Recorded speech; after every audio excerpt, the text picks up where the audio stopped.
Assalamualaikum. Selamat malam, salam sejahtera kepada anda semua yang saya hormati, yang baik hatinya dan yang saya sayangi. Saya Nur Aini binti Ali daripada Kuala Lumpur, Malaysia. So, apa khabar anda semua di hujung minggu ini ya? Semoga anda ceria selalu bersama keluarga, dan kepada yang masih belum ambil vaksin tu, cepat-cepatlah daftar ya, semoga akan dipanggil untuk mendapatkan vaksin untuk diri anda, dan kita jaga kita ya untuk keselamatan diri kita dan juga orang-orang yang berada di sekeliling kita. So, malam ni saya nak kongsi motivasi lagi ya. Jadi sebelum kita ke motivasi diri, seperti biasa saya akan buatkan iklan untuk Midas Funnel ya. So, Midas Funnel adalah database collector, sistem pemasaran email dan juga autoresponder. Ini adalah URL rasmi Midas Funnel dan juga link rasmi pengenalan Midas Funnel ya. Uh, kita terus saja kepada motivasi malam ini. Yakin dengan Yang Maha Esa, motivasi diri ya. Sebenarnya motivasi diri ini hanya untuk sampingan tambahan saja ya.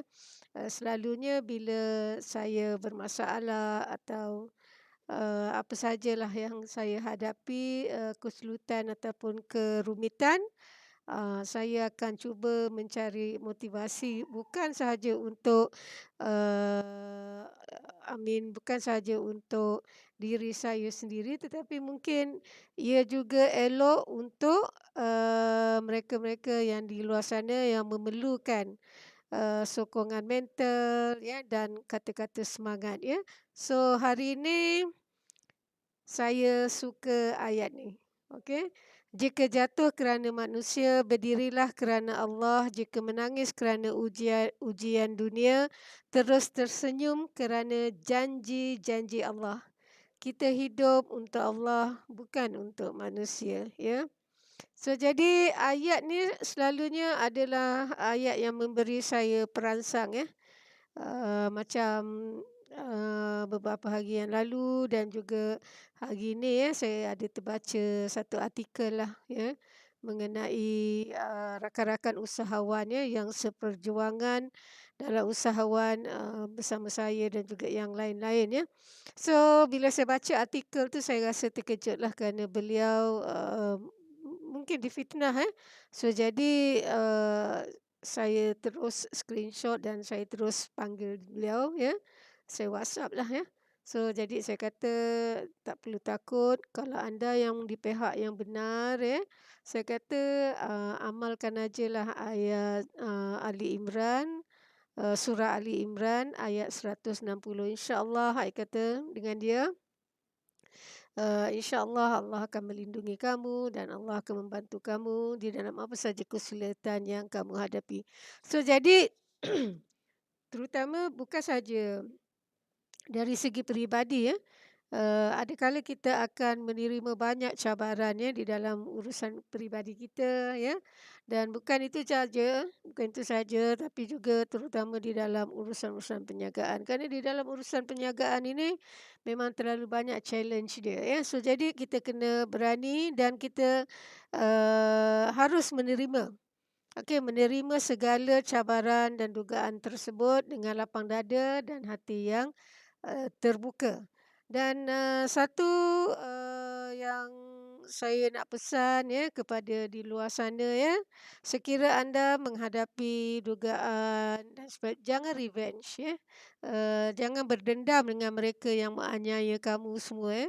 Paling mudah kalau saya paling mudah saya hanya selalu saya doakan agar mereka ini Allah memberikan mereka rezeki yang melimpah-limpah ya, mengalir seperti air Zam-Zam ya, tanpa henti-hentinya, dan juga saya serahkan mereka kepada Allah Subhanahu Wa Taala kerana kita manusia tidak mampu untuk menghukum mereka ya. Kerana di dalam keburukan itu ada terlalu banyak nikmat dan ada mesej itu ya, mesej tu yang penting. Mesej untuk kita terus berdiri dan terus mengejar apa saja yang kita inginkan. Sebab tu kita tak perlu marah mereka, kita tidak perlu membencikan mereka. Apa yang perlu kita lakukan? Satu, kita doakan mereka yang baik-baik. Kita doakan mereka mendapat rezeki yang melimpah-limpah seperti air zam-zam mengalir tanpa henti, ya. Dan kita serahkan mereka kepada Allah Subhanahu Wa Taala. Dan yang ketiga, kita tak perlulah ya berdendam atau apa, biarkan dia dan jangan lupa maafkan mereka. Kerana apa? Maafkan mereka itu bukan kerana mereka harus dimaafkan, tidak, tapi untuk diri kita. Kerana apabila kita memaafkan orang yang memang anyayakan kita tu, kita akan rasa sangat different. Alright, so itulah dia. Jika jatuh kerana manusia, berdirilah kerana Allah. Jika menangis kerana ujian dunia, terus tersenyum kerana janji-janji Allah. Itu paling penting. Janji-janji Allah itu hebat. Ya, sangat hebat. Kita hidup untuk Allah, bukan untuk manusia. So, saya terus kat sini. Ya, ada 3 perkara ya yang banyak memberi kita pelajaran yang terbaik di dalam hidup kita. Ya. Perut lapar, saku kosong, dan hati yang terluka. Betul tak apa yang saya katakan ni? Selalunya hanya bila kita lapar, tak ada duit nak makan, bila poket kita kosong, dan bila hati kita terluka ni ada dua lah, topik dia ada dua. Satu adalah peribadi lah, mungkin anda bercinta dan kekasih anda meninggalkan anda. Dan satu lagi hati yang terluka ini apabila kita diaibkan atau dihina di dalam urusan-urusan perniagaan kita. Contoh kita dicemekkan, dicebek, dicemek, dan apa lagi. Segala-galanya lah yang ini. Dan lagi satu jangan lupa. Apabila kita tidak berkemampuan lagi, maknanya kita dah tak ada duit, kita jatuh daripada perniagaan, itu yang dimaksudkan perut lapar, saku kosong dan hati yang terluka. Alright, so jadi selalunya ketika inilah waktu paling hebat. Sekira anda menerima dengan lapang dada dugaan ini. Kenapa saya cakap begitu? Kerana apabila kita tidak ada duit, ketika itulah kita boleh mengenali siapa sahabat kita. Dari situlah kita dapat menilaikan dan dapat kita gunakan demi untuk masa depan kita. Kejayaan diri kita, ya. Kadang-kadang mungkin dulu kita ada ramai kawan yang ajak lepak, pergi shopping dan sebagainya, tapi apabila kita sudah tidak ada apa-apa, ketika itulah kita dapat melihat diri kita dan siapa orang yang bersama kita. Ya, saya yakin di luar sana ramai, pasti ramai yang pernah mengalaminya. Saya juga pernah mengalaminya, ya, dan sebab tu saya cakap tadi kalau kerajaan baru lockdown last year kan. Saya sebelum kerajaan lockdown last year, saya dah lockdown diri saya 3 tahun sebelum tu. Ya, so jadi itulah yang hendak saya kongsikan. Jangan lupa apabila kita sudah tidak ada apa-apa yang seperti saya katakan awal tadi, ya, kita jangan berdendam, ya. Serahkan saja mereka kepada Tuhan. Kerana Tuhan tahu apa yang akan Tuhan bimbing mereka. Ya, kita tak perlulah nak sumpah seranah orang tu, kita tak perlulah nak kata nanti kau tahulah akibatnya. Tak perlu cakap ayat-ayat tu semua, tak perlu. Ya, kita hanya serahkan mereka kepada Yang Maha Esa, kerana Yang Maha Esa lebih tahu apa pembalasannya. Kita tak perlu minta. Apa yang kita minta adalah Allah membantu kita, Allah memberi kita semula ruang untuk terus berjaya, Allah beri kita semula kekuatan, Allah beri kita semula modal, itu paling penting, ya. Dan bila sentuh pasal modal ni, ya, Kadang-kadang kita duduk sendirian kita dah rasa memang dah tak ada apa lagi dah. Kita pun dah tak nampak jalan dah, kat mana nak dapat modal. Tetapi apabila kita berdoa, so saya harap anda di luar sana jangan putus asa dan jangan putus berdoa sehingga anda dapat, dan selepas anda dapat teruskan dengan doa, kerana doa ini sangat hebat. Doa sangat hebat. Tapi janganlah kita doa yang tak baik-baik ya. Kita doa yang baik-baik. Ya Allah, ya Rabbi Tuhanku, aku tak tahu kat mana nak cari rezeki ni ya Allah. Aku tak tahu kat mana nak cari modal, macam mana aku nak mulakan semula perniagaanku. Ya. Kita bercerita. Macam mana kita bercerita dengan mak ayah kita dulu nak minta duit. Ya, begitu jugalah kita bercerita dengan Tuhan. So, kenapa kita nak ceritakan kepada manusia, sesama manusia? Pertama, mereka akan ambil kesempatan. Kesempatan di atas kelemahan kita, kekurangan kita. Dan kedua, mereka akan mengguna perkara-perkara yang pernah kita ceritakan pada mereka sebagai satu penindasan di masa-masa akan datang. So, jadi akan adalah ungkapan-ungkapan yang akan berlaku di masa akan datang. So, jadi berhati-hati. Lebih baiklah kita bercerita dengan Tuhan Yang Maha Esa. Apa masalah kita, semoga hanya Allah saja yang boleh menyelesaikan. Kadang-kadang kan, saya pernah orang cakap kan, ni mesti nak menggudakan agama, menggudakan nama Tuhan. Tidak ya. Kalau you rasa itu yang pada fikiran kamu, terserah ya.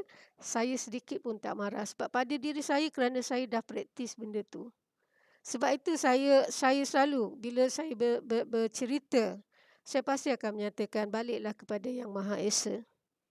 Ya, hanya Dia sahaja yang boleh membantu kita. Biarlah apa orang nak cakap, kita kudakan agama ke, kita menggunakan nama Allah ke, tak apa.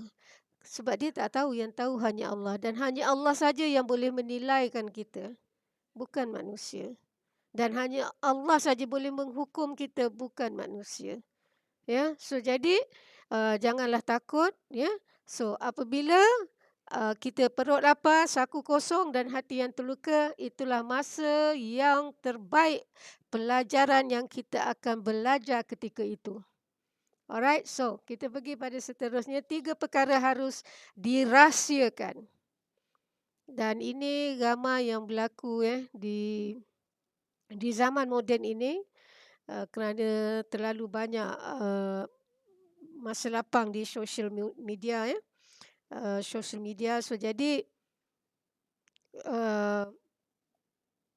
sehingga kita tidak ada rahsia. Sehingga kita tidak ada rahsia langsung mengenai diri kita ya. So jadi 3 perkara ni yang harus kita rahsiakan adalah cinta, maksud kisah hidup kita, rumah tangga kita, cinta kita dengan suami kita, cinta dengan isteri kita, cinta kita dengan anak-anak kita ya, atau cinta kita dengan kekasih kita ya, kepada mereka yang di luar sana yang mempunyai kekasih ya. So dan yang keduanya adalah rahsiakanlah keuangan kita ya. Contohlah ya, ini saya bagi banyak yang saya tengok ya, terutama pada networking company ya. Mereka cuba nak convince orang sampai tunjuk duit banyak-banyak, rupa-rupa kat sana, di luar sana perompak dah tunggu dah. Penyamun, penyangak semua dah tunggu ya. Yang macam ada kes adik tu kan, yang dia buat gol ke apa ya. Kena potong kan jari dia sebab orang tu nak duit ya. So orang dah dia kat mana. So dia tak perlu sebenarnya dalam perniagaan ni ya, kita tak perlu nak convince orang tu tunjuk gambar duit lah ataupun kemewahan kita lah, dan sebenarnya tidak perlu ya. Apa yang perlu adalah kita ceritakan mengenai perniagaan kita ya, dan terserah kepada mereka. Kalau mereka berminat, mereka akan terus join. Tidak perlu untuk kita membuktikan mereka bank statement lah, duit lah dan sebagainya. Tak perlu. Ya, jadi 3 perkara harus dirahsiakan ya, cinta anda, wang, dan yang ketiga, sekira anda baik dari segi peribadi dan juga perniagaan ya. Kalau peribadi pula, kita kena rahsiakan langkah kita sebagai seorang ibu lah. ataupun ibu dan ayah, ibu bapa lah, dia kena rahsiakan langkah seterusnya. Apa yang dia ingin lakukan untuk anak-anak mereka. Kerana apa? Ini mengelakkan daripada hasad, dengki dan hianat nanti di antara anak-anak. Di antara anak-anak. So, jadi berhati-hati. So, langkah seterusnya kita harus merahsiakan. Itu yang peribadi tadi. Yang mengenai perniagaan juga, kita mesti ada vision kita, yang ingin ataupun goal kita yang kita ingin lakukan untuk syarikat kita. Jadi, mungkin kita boleh cerita, kalau macam perniagaan, mungkin hanya selected person lah yang boleh mengetahuinya, Tetapi seperti kita, kalau kita memang dah ada apa perancangan kita, goal kita tadi, rasa tidak perlu untuk kita beritahu langkah seterusnya apa yang kita ingin lakukan atau apa yang ingin kita majukan untuk syarikat kita, So, jadi inilah 3 perkara yang harus anda rahsiakan. Sebenarnya ada banyak, tapi malam ni saya bagi 3 sahajalah, So, jadi itulah sedikit sebanyak perkongsian saya. Jadi, anda tidaklah perlu risau, janganlah risau seperti yang saya katakan tadi, Uh, seperti yang saya katakan tadi ni, jika jatuh kerana manusia, berdirilah kerana Allah. Jika menangis kerana ujian dunia, terus tersenyum kerana janji-janji Allah. Alright. So, janji-janji Allah ni sangat hebat. Memang apa yang kita minta pasti dapat cepat atau lambat. Itu sahaja, So, jadi kita pergi terus kepada janji-janji Allah ini, Jika kalian bersyukur, maka akan aku tambahkan nikmatku untuk kalian, Surah Ibrahim ayat 7.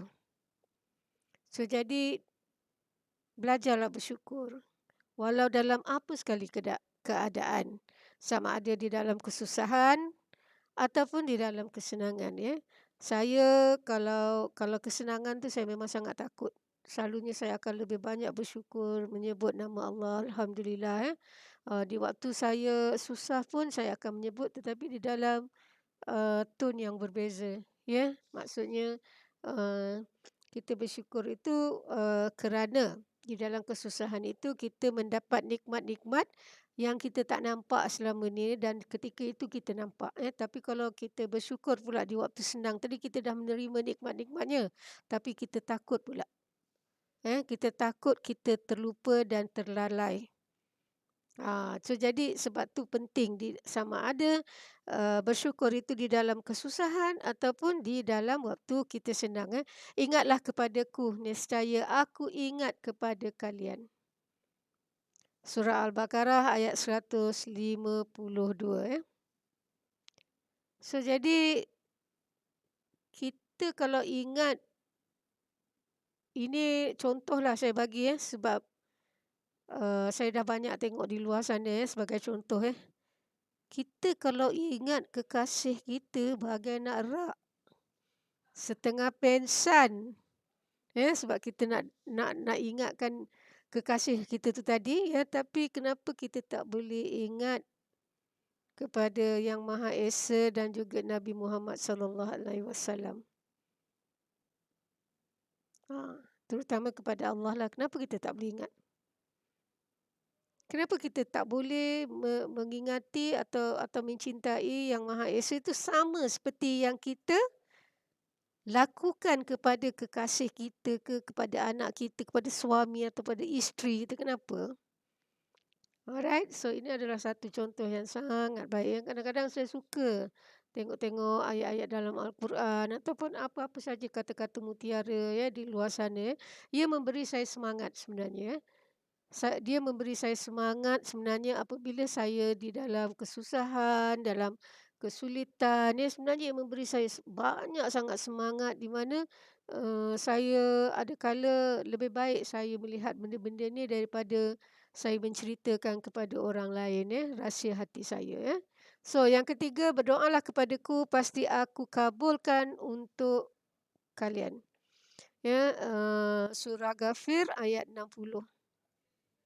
So ini juga satu ayat ya, satu potong ayat yang saya sangat gemari ya.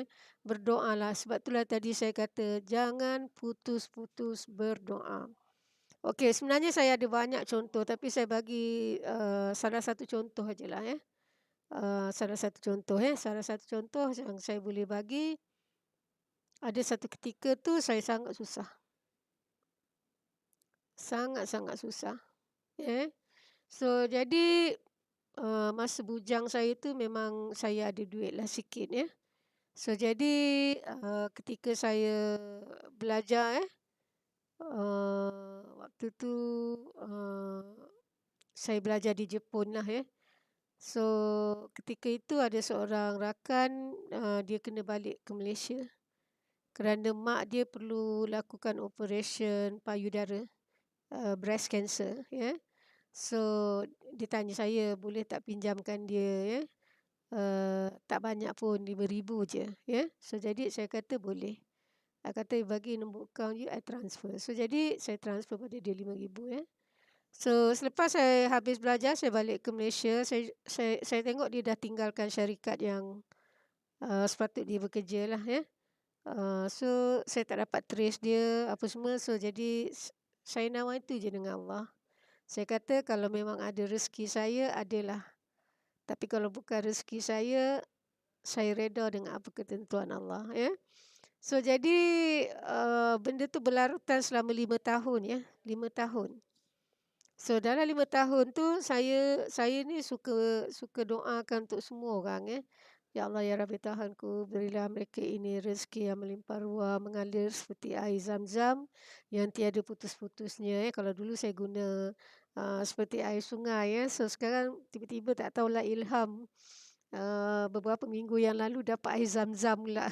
So saya minta je lah kan. Yang penting dia mengalir seperti air Zam-Zam, tiada putus-putusnya. So itulah doa saya kepada semua, kepada mereka yang pernah meminjamkan saya, mereka yang pernah menolong saya, apa sahaja ya. So jadi, eee, 5 tahun ya, 5 tahun. Ketika tu saya, perniagaan arwah husband saya jatuh, ya. So sebenarnya kan Allah memang ada kala Allah tak akan aibkan kita, kalau kita benar-benar percaya dengan Allah, ya. So jadi, cara kebetulan kawasan tu semua blackout, ya. Sebenarnya rumah saya memang dah blackout pun sebab tak bayar api dah kena potong, ya. So jadi, oleh kerana Allah itu sangat pengasih, sangat adil, sangat penyayang, ya. Dia tak nak aibkan saya ni, dengan arwah suami saya ni. Cara kebetulan hari tu semua kawasan tu blackout. So jadi tiba-tiba saya macam dengar pagar orang ketuk. Ketika tu saya, sakit ya, saya terlantar. Selama 9 bulan saya tak boleh berdiri, saya tak boleh duduk macam ni. Ya, 9 bulan saya. Jadi arwah husband saya lah yang jaga saya ya. So, ketika saya dengar lah macam bunyi pintu diketuk pagar kan yang dengan mangga tu kan. So saya kata, "Why not darling, why not you tengok kan." So dia pun pergi tengok ada 2 orang. Dia kata there is a 2 person, woman, man and woman. I kata, "Never mind, buka je lah, tanya dia, nak apa kan." Sebab I tak boleh jalan, I terlentang kan. So jadi, my late husband pun pergilah buka, and then rupa-rupanya kalau nak tahu siapa tak? Adik yang pinjam duit saya 5,000 tu. Ya. Subhanallah. Saya kata, "Ya Allah, ya Rabbi, ya Tuhanku, sungguh-sungguh hebat ya." Dan ketika dia datang ke rumah saya tu, pertama api dah kena potong ya. Air disebabkan kami tak ramai. Masa tu saya baru ada anak 2 ya. Dan anak saya kecil lagi ya. So air dah kena potong, api dah kena potong ya. So jadi memang, tak tahu di mana nak cari duit, tapi sebabkan saya selalu minta dengan arwah husband sebab saya terlantar kan. So saya mengaji je. Okey, saya mengaji, saya ini. So bila ambil air wuduk tu, arwah ni akan bawalah pada saya bekas air ya. So jadi doa, saya berbalik pada doa, berdoalah. Yakinlah, ini adalah salah satu contoh yang saya beri kepada anda di luar sana. Kita tak tahu dan kita tak sangka rezeki itu nak datang dari mana. Contohlah kalau kalian atau anda semua orang yang berniaga, anda dah jatuh tapi anda ingin lagi melakukan perniagaan, ya. Dan anda tidak tahu macam mana lagi dah, ya, pergi bank dah tak dapat, mungkin nama dah dekat situs, dekat Sikris, segala-galanya. Kalau macam saya pula tak ada rekod bank, nak pinjam pun susah dengan bank, ya. So jadi dia nak kena ada rekod, tapi kalau rekod tak cantik pun tak boleh juga, ya. So jadi berdoalah. Kadang-kadang kita tak tahu, mungkin ada orang lain mendengar cerita kita dan dia mencerita kepada orang lain, ya. Mana tahu Abid Liu datang bagi you all modal, ya.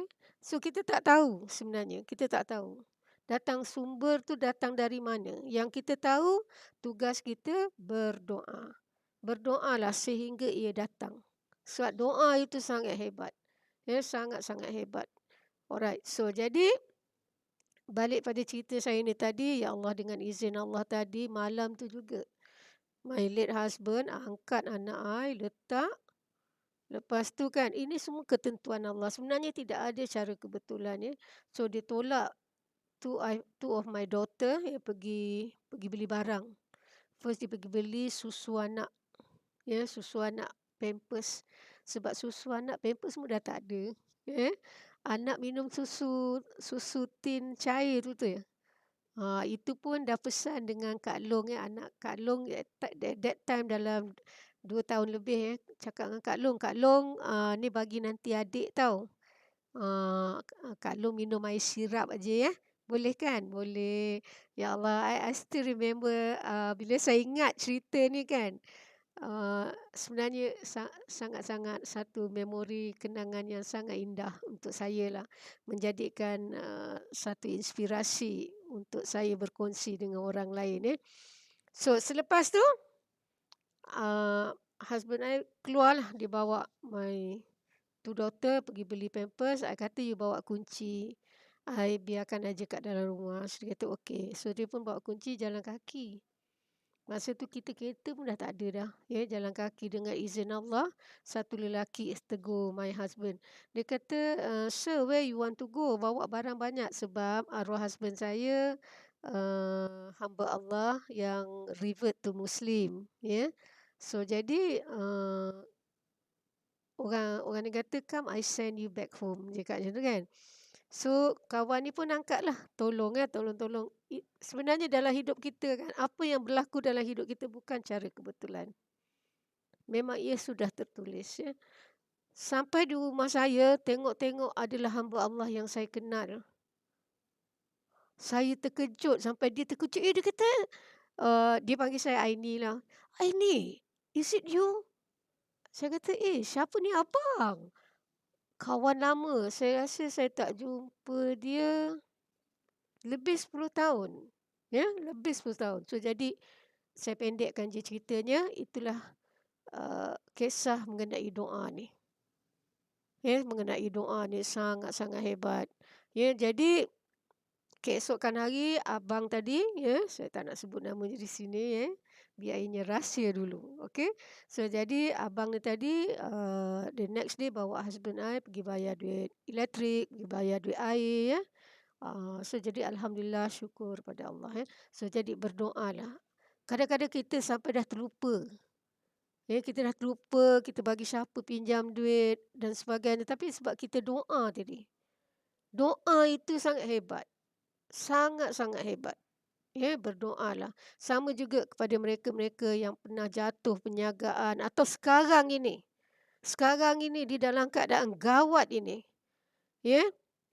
Dia dalam keadaan pandemik ini. Memang kita tak ada modal dah. Kita pun dah tak tahu ke mana nak korek dah. Ya, kita dah tak tahu dah. Kita kadang-kadang kita rasa dah macam putus arah. Dah tak ada sinar dah. Kita dah tahu. Berdoalah. Ya, semoga Yang Maha Esa akan menghantar kepada anda semua rezeki-rezeki yang tak disangka ya. So itu sajalah bab doa ni ya. So kita teruskan ya. Tidaklah Allah mengazab mereka selama mereka memohon ampun, beristighfarlah kepada Allah ya. Surah Al-Anfal ya ayat 33. Ini juga ya. Kadang-kadang ya kita terlalai tau. Sebab tu saya lebih suka biarlah orang hina saya. Kerana bila orang hina saya tu saya lebih rapat dengan Allah SWT. Sebab saya memang suka sangat. Ya. Sebab kadang-kadang kita takut, kita terlupa ya. Kadang-kadang kita terfikir, oh kita pergi masjid, kita pergi kelab agama, kita pandang orang lain ni macam apa, macam tak hebat seperti kita. Itu yang kita takut. Kita takut kita jadi manusia yang sombong. Ya, sangat-sangat takut ya untuk kita jadi manusia yang sombong. Nanti kita ingat, oh kita pergi masjid, kita orang yang baik, kita tidak ya. Sebenarnya Allah dah janji. Dia tidak akan mengazab kita selagi kita meminta ampun kepadanya. Jadi beristighfarlah banyak-banyak. Istighfar ni sebenarnya rahsia dia sangat banyak ya.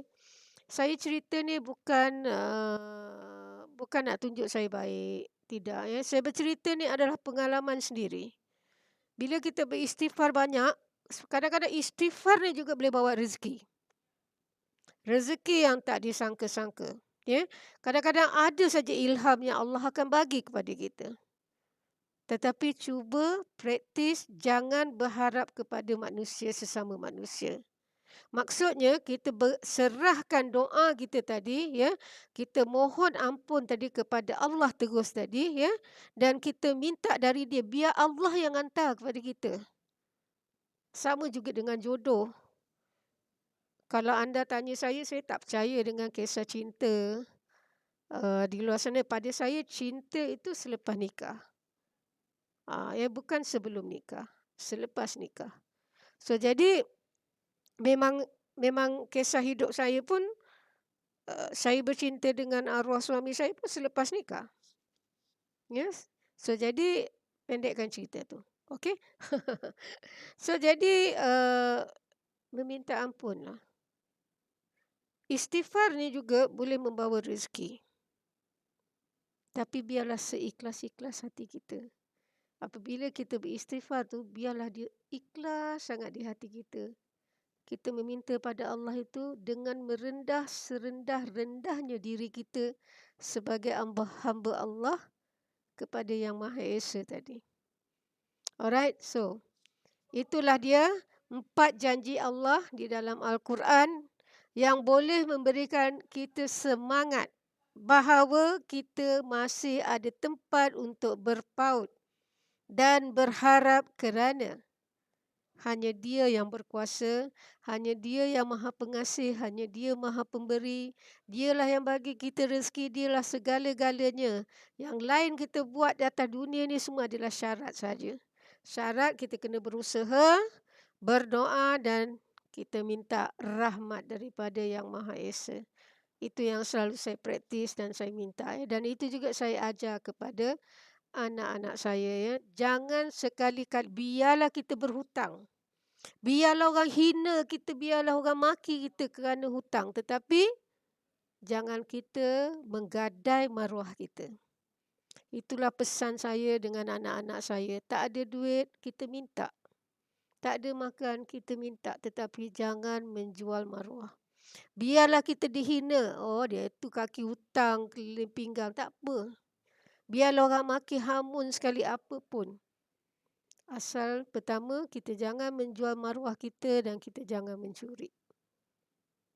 Ya, sebab saya dah pernah alami kehidupan susah. Jadi, kalau ramai yang datang bercerita tentang masalah mereka tu, selalunya kalau saya ada duit, memang saya tak banyak cakap lah. Saya bagi je. Ya, memang saya tak akan tanya pun. Tapi kebelakangan ni kadang-kadang kita kena tengok juga sebab ada separuh orang dia buat kesempatan. Dia dapat duit pergi karaoke. Dia dapat duit pergi clubbing. Tu pun tak elok juga. So jadi bila kita nak memberi tu tengok dulu keadaan ya. Atau tanya rumah dia kat mana. Kita belikan barang-barang makan kita hantar kat rumah dia ya. Ataupun kalau kita memang kenal mereka tu orang yang macam mana, kita boleh transfer je. So itulah contoh saja yang saya berikan. So jadi janganlah lupa ya, janji-janji Allah itu adalah benar dan memang dia dah kata pun di dalam Al-Quran, sesungguh di dalam kesusahan itu akan timbul kesenangan. Jadi saya balik kepada sini, jika jatuh kerana manusia, berdirilah kerana Allah. Jika menangis kerana ujian dunia, terus tersenyum kerana janji-janji Allah. Jadi anda tidak perlu takut kepada rakan-rakan saya di luar sana ya, yang berniaga. Saya tahu anda sekarang semua di dalam kesusahan ya. Saya tahu sekarang anda dalam kebuntuan. So jangan stres-stres ya. Jangan stres-stres, berdoa dan terus berdoa, meminta dan terus meminta, ya, dan semoga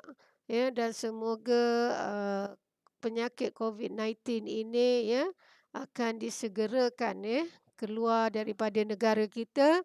Semoga kita boleh hidup seperti normal semula ya, bukan saja di negara kita tetapi di dalam dunia ini apa yang telah berlaku sekarang ini. Dan penyakit COVID-19 ini juga anda tak perlu apa ya, sorry, anda tak perlu marah penyakit COVID-19 kerana di dalam COVID-19 ini juga terlalu banyak nikmat-nikmat yang manusia telah lupa dan telah tinggalkan. Salah satu nikmat adalah kasih sayang. Kita manusia di zaman yang moden ini kita dah terlupa dengan kasih sayang. Ya, kita tinggalkan anak-anak kita, kita tinggalkan isteri kita, kita tinggalkan suami kita dan macam-macam lagi. So jadi sebenarnya dalam COVID-19 ni ada banyak kebaikan yang saya tengok pada positif lah ya. So jadi kalau saya tengok pada positif terlalu banyak, tapi salah satunya yang saya nak cakap hanyalah kasih sayang. Kita terlupa akan kasih sayang. Ya, kalau kita dulu dengan mak ayah kita penuh dengan kasih sayang, tapi anak-anak di zaman moden sekarang ini tak ada ya. Nah, kau ambil handphone ni, pandai-pandai engkau lah. Nah, ambil laptop ni, pandai-pandai engkau lah. Jadi anak tu duduk seorang je. Kalau you perasan lah kan, ada tak kasih sayang? Sebenarnya dia bagi phone tu langsung tak ada kasih sayang sebenarnya. So jadi itu satu contoh lah. Alright, itu saja untuk malam ini perkongsian saya ya. Uh, Motivasi diri, semoga dengan kata-kata saya pada malam ini akan memberikan semangat baru ya, semangat baru kepada anda, baik dari segi personal ataupun dari segi urusan-urusan perniagaan anda yang mana dah drop ya, dah jatuh dan sebagainya ya. So jadi sama-samalah kita mencari ketenangan ya, berlapang dada, menerima segala dugaan ya. Dan itu saja untuk malam ini.